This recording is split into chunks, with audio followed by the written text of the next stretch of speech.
And welcome back. Well, moving away from Kisumu now, we are now joined by William Mara, who's the Managing Director for Barclay's Life Assurance. Now, William, Barclay's Life officially launched about last week, I think. And we've seen a number of banks actually moving into that insurance space. Perhaps if I was just to ask you, why are banks angling for the insurance market as fast as they are right now? To start with, I would say, of course, it's an alternative channel of income. But more so, I think the reason banks are going into the insurance space, it is a space that has been untapped for a very long time. Yeah. And if you look at the kind of revenues that are being generated by insurance companies in the last few years, it does indicate that there is business opportunity in that space. For instance, in the last 1 year, there has been a growth of 20% in terms of growth of the insurance industry, and of course, the banks do not want to be left back. Given that they also have a huge customer base in the name of their banking customers. Barclays Life Assurance entry into this market sounds a bit complicated because it's not a subsidiary of Barclays Bank Kenya. Perhaps if you just to explain to us the genesis of how Barclays Life Assurance came into this market and where that story started from. Okay, Barclays Life Kenya is a sister company to Barclays Bank Kenya. And the commonality between the two entities is that we share a parent in the name of Barclays Africa, Barclays Africa Group. Two separate entities. We are a fully fledged insurance company, licensed to do life insurance in the Kenyan space. And we have a totally separate board of directors, a totally separate board of shareholders, but sharing the same parent. So Barclays as a group has different arms. You have the banking arm. Then you have the section of the group that we represent, which is what we call wealth investment management and insurance. And of course, this goes to the group's strategy of being the go-to bank, whereby you're able to get all your financial needs sorted within the group.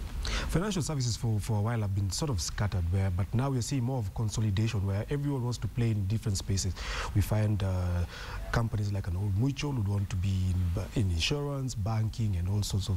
When you look at the way things are happening in the financial services market, does that now give you confidence that actually coming in as Barclays Life Assurance, that there is room to grow for everyone in this market?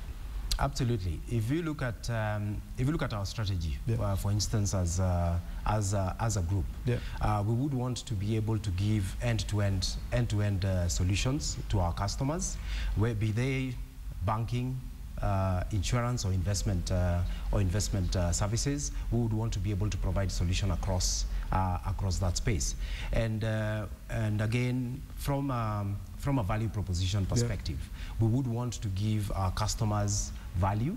And I'll give you a quick example. If you, for instance, want to own a home, we want to be the person to give you. We want to give you the mortgage to be able to give your family a home. We would want to ensure the contents of that home, and the event of your demise. For instance, if you are to go and meet your maker, we would want to be the people that ensure that your family does not suffer in your absence by providing insurance, which you would call credit life, where you would say, in the event of that person not being there, then insurance would be able to pay off the loan that you have as far as that mortgage is concerned. For the past decade, we've been talking about 3.5%, almost 3.5% penetration in the insurance market. When you chose to go with the life assurance way, why didn't the bank focus on general insurance or offering any different facets of the insurance products to this market and just focus primarily on life assurance? The principal reason is that, and again, if I could go back to what you've said in terms of insurance penetration, you're right, the figure is around 3.5%. Life insurance represents 1.2%, and the balance relates to general insurance. The only thing that you would note is that were it not for the compulsory insurances like motor vehicle insurance, or for instance the Work Injury Benefits Act, you would find that insurance penetration as far as Kenya is concerned would be that much lower if, for instance, people are given the choice not to insure. And for that reason, you find that life insurance has been growing tremendously. Yep. And actually, from statistics, Kenya has been we are ranked third in terms of growth of life insurance in the world, and for that reason, again, lies the opportunity to grow the business and increase insurance penetration. Perhaps the perception is that life insurance more or less has tended to focus on the more or less formal sector. But when you look at the kind of market that still remains untapped, how then do you align yourself to and respond to the needs of those who perhaps might not even know what, if it wasn't for compulsory insurance products that they take, might also start ensuring in their future, making sure that in their case of their demise, that they're taken care of. How then do you send that message across? I think the insurance industry, and I'll take responsibility on behalf of the insurance industry in terms of increasing the Kenyans' knowledge in terms of risk mitigation, which insurance is, and I would say that we will play our part in terms of increasing the knowledge of Kenyans. And if you look at the customer base of Barclays, for instance, as a bank, you're talking about a customer base of 800,000 people banking with Barclays. Yeah. Again, to give you another statistic, the number of people with any form of insurance policy in Kenya is in the region of 250,000, which is less than the customer base of Barclays. So you can see, if we are able to communicate and enable the bank's customer base appreciate what insurance represents, then we will have played our part in terms of increasing the uptake of insurance, especially life insurance in Kenya.